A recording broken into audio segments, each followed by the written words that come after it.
Fana eona amin'Andriamanitra ao. Fandaharana izay efa arahantsika mandritry ny fotoana izay anomen'ny tompo azy mandritry ny 20 minitra dia mandray izay afatra avy amin'ny tompontsika ao anatin'izay 20 minitra zay. Volana Jolay 17 sy 2 arivotsika izao miarahaba antsika tsirairay avy izay manaraka an'izao fandaharana izao. Naiza naiza misy atsika ary na amin'ny fomba ahoana no ararahantsika an'izao teny izao. Ny fanamasina ikasika antsika tsirairay avy anazava anokatra ny masom-panahintsika ary ampahery antsika ny izao teny raisika izao ary mba ahatra ao anatin'ilay tenitsika fa izay mahatra hatramin'ny farany no vonjena. Ary izay indrindra ny lohatenin'ny fampianarana fizarana toroteny androany dia ny hoe mahareta. Raisitsika amin'izany ny Jakoba 5:5-7. Jakoba 5:5-7. Ary amin'izany dia mahareta tsara ry rahalahy mandra-piavy ny tompo. Indro ny mpiasa tany miandro vokatsoa amin'ny tany ka maharitra amin'izany mandra-pahazony ny ranonorana aloha sy aoriana. Mahareta koa ianareo, mampahereza ny fonareo fa efa mbiakaiky ny fiavian'ny tompo. Aza mifampimononmonina rahalahy fandrao eloha ianareo. Indro ny mpitsara efa mitsangana eo anoloan'ny varavarana. Ry rahalahiko, aoka ny mpaminany izay niteny tamin'ny anaran'ny tompo no alainareo ho fianarana ny fandeferam-pahoriana sy ny faharetana. Indro ataotsika fa sambatra izay efa naharitra. Efa renareo ny faharetan'i Job, efa hitanareo ny farany nataon'ny tompo taminy, fa miantra indrindra ny tompo sady be famindrapo. Dia vakitsika ihany koa ny ao amin'ny Hebreo 10:9-30. Fa tokony hanana faharetana ianareo mba azonareo izay lazain'ny teny fikasana rehefa vitanareo ny sitrapon'Andriamanitra. Fa tokony hanana faharetana ianareo rehefa vitanareo izay lazain'ny teny fikasana rehefa vitanareo ny sitrapon'Andriamanitra mba azonareo izay lazain'ny teny fikasana. Dia ny farany Matthieu 7:20-7. Fa izay maharitra hatramin'ny farany no hovonjena. Tsy ny fiatombohana ny zava-dehibe amin'ny zavatra anankiray fa ny fiafarany. Ary sika tsirairay avy dia mila manana faharetana amin'izao fiazakazahana izay napetraka eo anoloantsika izao. Andriamanitra dia Andriamanitra maharitra ilay raitsika. Ilay Andriamanitra nahary lanitra sy ny tany, Andriamanitra Abrahama sy Isaka ary Jakoba.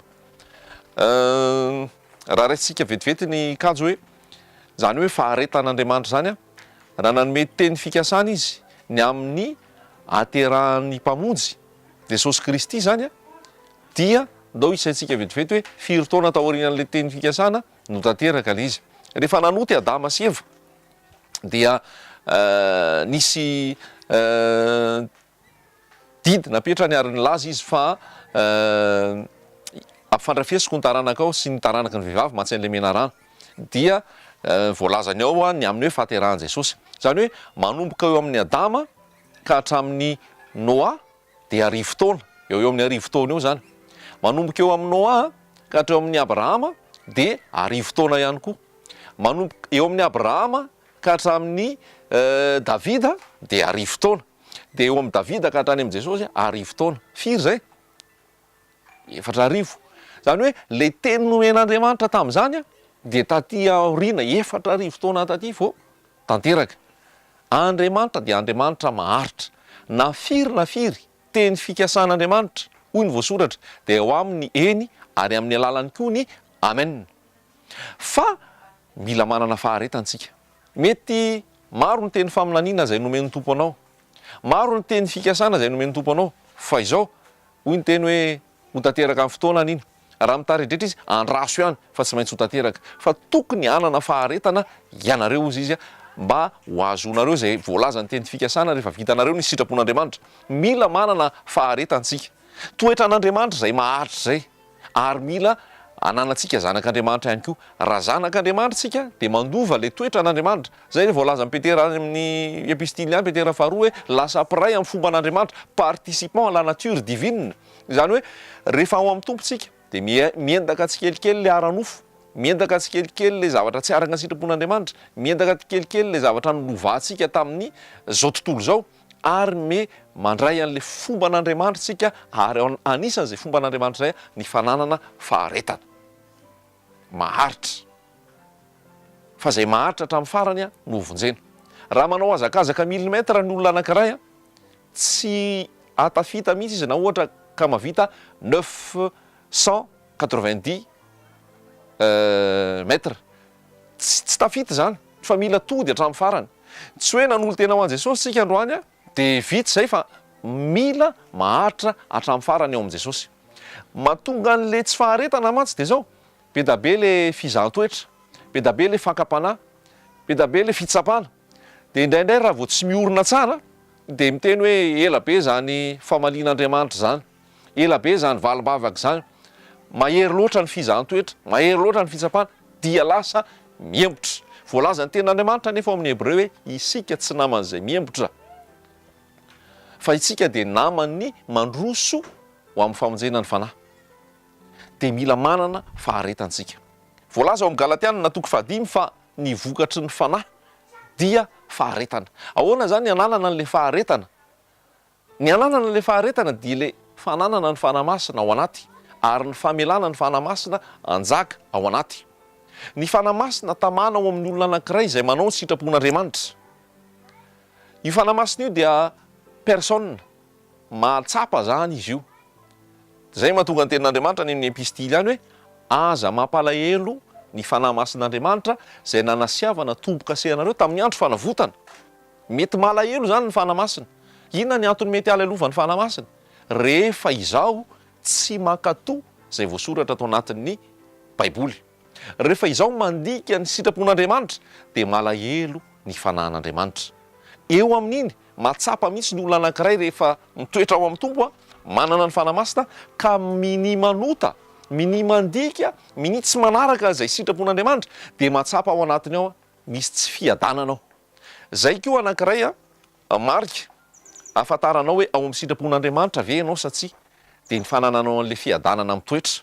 Le fiadanana zany de ohatrany hoe témoin na jauge ahafantaranao hoe ao amin'ny tompo tsara zany, satria manana zay fiadanana zay. Zany hoe filaminantsaina, fitoniana, tsy misamboaravoara ary tsy ao anatin'ny tebotebo na fanahinana ny tahotra, fa manana fitsarana, manana fiadanana. Zay no ahafantarana fa ao amin'ny tompo, ary mitoetra tsara ao amin'ny sitrapon'Andriamanitra. Fa raha vao indray mandeha mandika ny sitrapon'Andriamanitra, miodina amin'ny tompo, minimanota, de tsy faly io fanahy io, ary mibitsika aminao avy hatrany io hoe tsy sitrapon'Andriamanitra tia nataonao ty, tsy sitrapon'Andriamanitra zao alehanao zao, tsy sitrako zao ataonao zao. Amin'iny fotoana iny le malahelo ny fanahy, mbola manana fotoana ianao iverenana, ifonana, ary tsy hamerenana ntsony an'ilay fahotana. Andriamanitra tsy mandatsa, Andriamanitra mpamindra fo, manan-karena amin'ny famindrapo, manan-karena amin'ny fiantrana, ary tsy mandatsa izy, tsy manosy botanana izy. Fa raha lavo ianao, areniny. Raha niodina ianao dia stominy, raha ny vily lalana ianao dia aintsiny, ary raha ohatra ianao ka nataoko hoe nanditra, de ozy izy hoe ny zanaka tiana no anarina sy fahaizana. Fa aiza nisy zanaka izy zay tsy anarin'ny rainy, fa raha tsy anarin'ny rainy ianareo, raha tsy misy famaizana aminareo de zaza sary ianareo. Zay ny fitiavan'Andriamanitra antsika zany, raha ao anatin'ny fahotantsika, ao anatin'ny tsy fankatoavana, ao anatin'ny tsy fanaovana ny sitrapony, de izy miantra, mamindra fo, ary misintona antsika moramora, iverenantsika eo aminy, ifonantsika, ibebahantsika, ary tsy iverenantsika amin'ilay fahotana intsony. Manadio tanteraka ny rany, manarina izy, ary mampitoetra antsika indray. De miverinao le fanahy, makabana le fanahy, makatoerana le fanahy, ny vokatry ny fanahy dia fandeferana.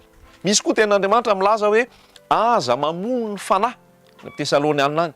Mety maty io zany, io fanahy io. Dikan'izay hoe le fanahy mety maty ina lazaina hoe miala ao aminao izy. Tahaka ny hitantsika tao amin'ny Ezekiela, any amin'ny toko 9, 10, 110 any hoe ny fanahy tao amin'ny tempoly dia avy any amin'ny efitra masina izy, masina indrindra, niala, avy eo teo afovoan'ny tempoly, de avy eo teny anjoron'ny rindrina, de avy eo teny amin'ny tokonana, de ny farany izy lasa nandeha mihitsy. Inona nahatonga azy nandeha? Satria nisy fiaroarona tamin'ny fahotana tao anatin'ilay tempoly satria ny loolona sy zay mpiandraikitra tao dia nivavaka tamin'ny masoandro, nivavaka tamin'ny Andriamanitra tsy izy ary nijangajanga dia nalahelo ny fanahy tsy vita ny nalahelo fa niziriziry tao anaty fahotana ny olona dia niala mihitsy ny fanahy. Zany hoe isika tsirairay avy raha toka efa malala ny sitrapon'Andriamanitra, malala ny fahamarinana kanefa miodina, tsy mankatoa, tsy mahafantatra, malahelo ny fanahy ary manome fotoana hibebahana sy hiverenana kanefa raha mbola miziriziry ihany tsy verina fa hitoetra amin'izay dia ny hafarany miala mihitsy ny fanahy. Ao amin'ny apokalipsy dia milaza mihitsy ny tompo hoe raha tsy hibebaka ianao, raha tsy hiverina ianao dia amindra ny fanaovanjironao hiala. Ten'Andriamanitra dia milaza hoe raha matimaty ianao dia alon'ny vavako. Zany hoe misy fipetra tian'ny tompo takina amintsika dia ny fankatoavana, fanarahana ny teniny, fanaovana ny sitrapony, fitoerana amin'ny fahamasinana ary ho mafana ao aminy fa tsy ho matimaty. Zany hoe ny fampianarana mila mipetraka zany dia zao tsy misy mihitsy hoe voavonjy indray mandeha dia voavonjy mandrakizay fa raha ianao no minimanota, raha ianao no tsy maharitra dia tsy voavonjy ary very na dia efa nandray ny famonjena ary na dia efa nanao mirakla ary na dia efa nitory be tamin'olona ary maromaro ny olona nybebaka na dia efa nampiasain'ny tompo nanao fanasitranana na dia efa nanao asa maro ary nefa raha tsy maharitra dia hoy ny tompo hoe tsy fantatro ianao na avaiza na avaiza, miala amiko ianareo mpanao meloka. Ary zay ny tena zava-dehibe tena tiana ampitaina amintsika androany hoe betsaka ny ady, betsaka ny fizahan-toetra, betsaka ny fitsapana, betsaka reny rehetrarehetra reny fa zao ataovy ao an-tsaitsika ao anatsika ao fa eo foana ny tompo ary tsy mandao izy, tsy mandao izy. Zavatra rehetra mitranga eo amin'ny fiainantsika raha manaraka ny tenin'Andriamanitra tsika ary eo amin'ny sitrapontsika, zavatra rehetra miantra eo matoa mitranga dia izy zay ny manaiky nitrangany ary mahasoa antsika iny.